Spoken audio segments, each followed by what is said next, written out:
హయత్నగర్లో గాలివాన బీభత్సం సృష్టించింది. బలమైన ఈదురుగాలులతో వాన దంచుకొట్టింది. ఈ వర్షం తాకిడికి హయత్నగర్లోని డిపోలో పార్కింగ్ చేసిన ఆర్టీసీ బస్సు మీద భారీ వృక్షం విరిగిపడింది. దీంతో బస్సు సగభాగం డ్యామేజ్ అయిపోయింది. చెట్టు విరిగిపడే సమయానికి అక్కడ ఎవరూ లేకపోవడంతో పెను ప్రమాదం తప్పిందని డిపో సిబ్బంది పేర్కొన్నారు.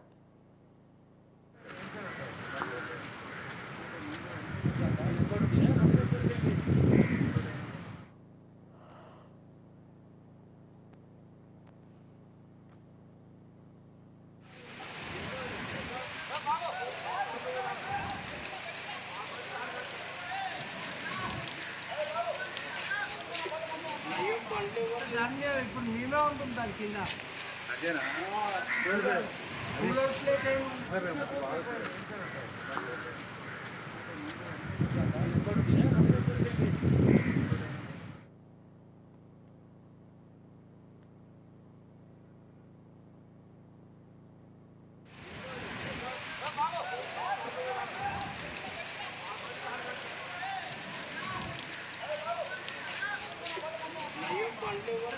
ఇప్పుడు మేమే ఉంటుంది దాని కింద